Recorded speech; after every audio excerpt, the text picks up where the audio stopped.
से। लेकिन भारतीय जनता पार्टी बीते 4 से जो 5 साल बीतने को है, कुछ ऐसा कर नहीं पाई है कि आम जनता के बीच में एंटी इनकम्बेंसी पैदा करे। भाजपा की फूट है और कांग्रेस जो नए सिरे से एक बार एकजुट हो रही है, इसका फायदा बाड़मेर में कांग्रेस को मिल सकता है। नमस्कार, मैं हूं नुपुर जारोली लोढ़ा और आप देख रहे हैं कौन जीतेगा राजस्थान।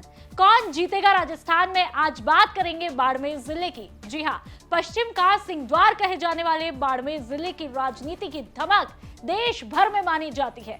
यहाँ के चुनावों में पूर्व विदेश वित्त एवं रक्षा मंत्री रहे जसवंत सिंह जसूल, भैरव सिंह शेखावत, केंद्रीय ऊर्जा मंत्री रहे कल्याण सिंह कालवी, केंद्रीय मंत्री कैलाश चौधरी, राजस्थान की राजनीति के बड़े नाम रहे परसराम मदेना, रामनिवास मिर्धा और वर्तमान में राजस्थान की राजनीति के धुरंधर कहे जाने वाले हेमराम चौधरी की कर्म भूमि भी बाड़मेर ही रही है। भारत पाकिस्तान सीमा पर बसे बाड़मेर में साल 1952 से राजनीतिक पार्टियों ने कई उतार चढ़ाव देखे हैं। बाड़मेर जिले की कुल 7 विधानसभा सीटों में वर्तमान की यदि मैं बात करूं तो कांग्रेस का 6 विधानसभा सीटों पर कब्जा है, तो वहीं एक सीट पर बीजेपी पिछले 15 सालों से लगातार काबिज है। तो बाड़मेर विधानसभा सीट पर कांग्रेस से मेवाराम जैन विधायक है, शिव विधानसभा सीट पर अमीन खान कांग्रेस से विधायक है, बैतू विधानसभा सीट पर हरीश चौधरी कांग्रेस से विधायक है, सिवाना विधानसभा सीट पर भाजपा से हमीर सिंह भायल विधायक है, चौहटन विधानसभा सीट पर कांग्रेस से पद्माराम मेघवाल विधायक है, गुड़ामालानी सीट पर हेमराम चौधरी कांग्रेस से विधायक है, पचपदरा सीट पर मदन प्रजापत कांग्रेस से विधायक है। देखिए, अगर अतीत की बात करें तो हर 5 साल के बाद यहाँ पर परिवर्तन होता है, क्योंकि राजस्थान की जो जनता है ये बहुत प्रैक्टिकल है। ये हर 5 साल के बाद नई पार्टी को, चाहे हालांकि परंपरागत पार्टियां या भाजपा और कांग्रेस ही हैं जिनके बीच में लगातार संघर्ष रहता है, और ये परिपाटी है कि 5 साल कांग्रेस और 5 साल बीजेपी। बाड़मेर में इस बार थोड़ा परिवर्तन इसलिए है क्योंकि भारतीय जनता पार्टी एकजुट नहीं है। 7 विधानसभाओं की बात करें तो मात्र 1 विधायक अभी भाजपा के पास है, बाकी 6 कांग्रेस के पास है।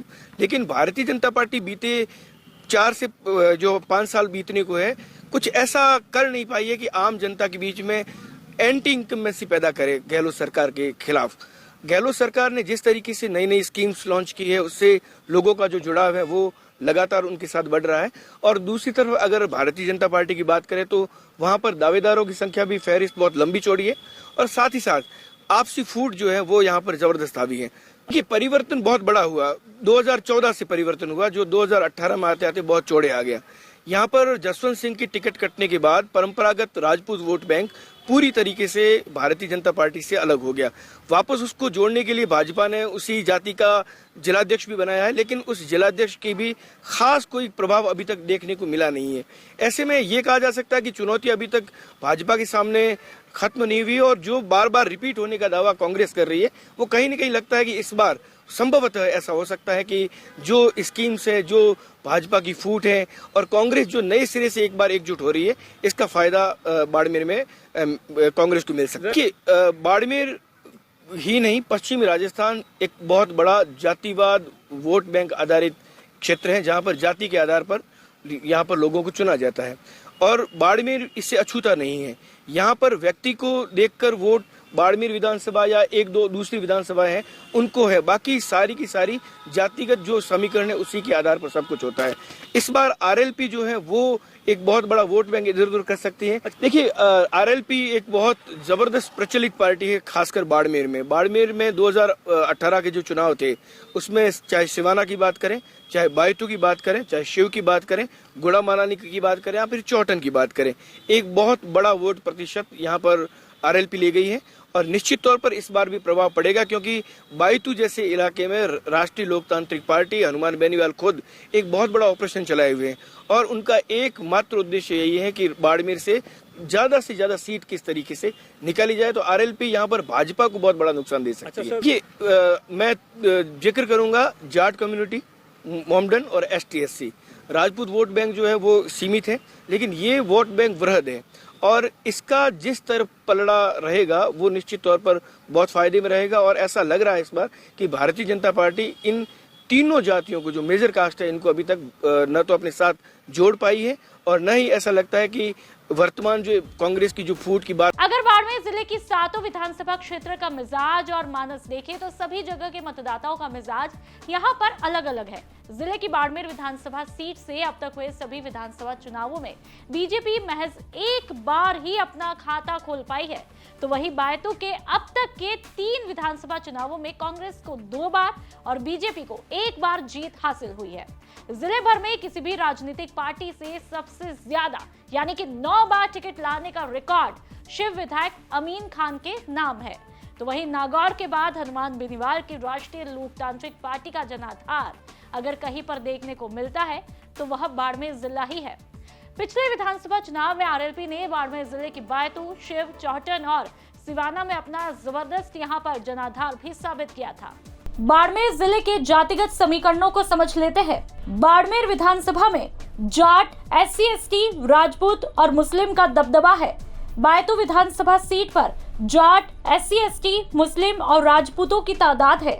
शिव विधानसभा सीट पर मुस्लिम, राजपूत, SC, ST और जाट की तादाद है। चौहटन विधानसभा सीट पर SC, ST, मुस्लिम, जाट, देवासी, गुड़ामालानी सीट पर जाट, विश्नोई, कलवी, SC, ST और मुस्लिम की तादाद है। सिवाना विधानसभा सीट पर राजपूत, कलवी, राजपुरोहित, देवासी, SC, ST की तादाद ज्यादा है। पचपदरा विधानसभा सीट पर कलवी, प्रजापत, माली, बनिया, जाट और SC, ST की तादाद ज्यादा है। बाड़मेर जिले में अब तक के विधानसभा चुनावों में कई बाहरी प्रत्याशियों ने अपनी दमदार एंट्री के साथ जीत भी हासिल की। बाड़मेर में अमृत नाहटा, गुड़ामालानी में परसा मदेरना ने जहां पर जीत हासिल की थी, तो वहीं जैसलमेर के मोहनगढ़ के रहने वाले कर्नल सोनाराम चौधरी बाड़मेर जैसलमेर से 4 बार सांसद और 1 बार बायतू से विधायक भी रहे हैं। तो वहीं पूर्व गृह मंत्री सरदार बूटा सिंह के लड़के और दिल्ली के शिक्षा मंत्री रह चुके अरविंद सिंह लवली बाड़मेर के सिवाना विधानसभा से चुनाव लड़ चुके हैं। तो वहीं पूर्व IAS मूलचंद आर्य भी बाड़मेर की बायतू से चुनाव लड़ चुके हैं। साथ ही कद्दावर राजपूत नेता लोकेंद्र सिंह कालवी, रामनिवास मिर्धा, मुन्नी कमल विजय भी बाड़मेर के चुनावी समर में जनता के बीच आ चुके हैं। अगर सत्तारूढ़ कांग्रेस की बात करें तो कांग्रेस के पास अपने कद्दावर नेताओं की लंबी चौड़ी फौज है। वहीं बीजेपी को पिछले विधानसभा चुनावों में बाड़मेर जैसी विधानसभा सीट के लिए तत्कालीन सांसद यानी कि कर्नल सोनाराम चौधरी को चुनावी मैदान में उतारना पड़ा था। बावजूद इसके जनता ने उन्हें रिकॉर्ड मतों से नकार दिया था। आगामी विधानसभा चुनावों में बाड़मेर से मौजूदा विधायक यानी कि मेवाराम जैन, गुड़ामालानी से मौजूदा वन मंत्री हेमाराम चौधरी, बायतू से हरीश चौधरी, पचपदरा से मदन प्रजापत, शिव से अमीन खान और चौहटन से मौजूदा विधायक पद्माराम मेघवाल प्रबल दावेदार है। तो वहीं सिवाना सीट से बीजेपी के मौजूदा विधायक हमीर सिंह भायल टिकट के प्रबल दावेदार है। बाड़मेर जिले के मुद्दे की बात करें तो पहला, बॉर्डर समेत पूरे जिले में पानी बड़ी समस्या है। दूसरा, बॉर्डर के इलाकों में डेजर्ट नेशनल पार्क के चलते आज भी मूलभूत सुविधाओं का अभाव है। तीसरा, तेल निकला और रिफाइनरी तो लग गई लेकिन स्थानीय लोगों को रोजगार नहीं मिला। चौथा, आज भी कई गांवों ढाड़ियों में बिजली पहुंची नहीं। पांचवा, बाड़मेर जिले में 7 विधानसभा सीटों पर जातिवाद हावी रहता है। बाड़मेर की सिवाना विधानसभा क्षेत्र पर कांग्रेस के लिए टिकट का बंटवारा यहां पर टेढ़ी खीर है। ऐसी ही स्थिति बीजेपी के लिए बाड़मेर, बायतू, शिव, चौहटन, पचपदरा और गुड़ामालानी विधानसभा क्षेत्रों से है। बीजेपी के लिए महज सिवाना में टिकट वितरण आसान रहेगा, लेकिन दोनों ही पार्टियों के लिए लगभग हर विधानसभा क्षेत्र में आरएलपी कड़ी चुनौती के रूप में उभरकर सामने आएगी। तो वही कांग्रेस के लिए जहां वर्तमान में अशोक गहलोत सरकार के काम लोगों में वोट देने का आधार रहेंगे, तो दूसरी तरफ बीजेपी केंद्र की नरेंद्र मोदी सरकार के नाम पर जनता के बीच वोट मांगते हुई दिखाई देगी। दोनों ही पार्टियों से अतर यदि आरएलपी की बात करें तो आरएलपी अपने सुप्रीमो हनुमान बेनीवाल के आक्रामक तीव्रों के साथ चुनावी मैदान में उतरती हुई दिखाई देगी। अब देखने वाली बात तो ये रहेगी कि रेतीले बाड़मेर में ऊंट किस करवट बैठेगा। तो ये तो बात हुई बाड़मेर जिले की, और यदि आप भी अपने जिले का हाल जानना चाहते हैं तो जल्दी से कौन जीतेगा राजस्थान की हमारी प्लेलिस्ट पर जाइए और अपने जिले का नाम सर्च कीजिए और आपके जिले का हाल जानिए।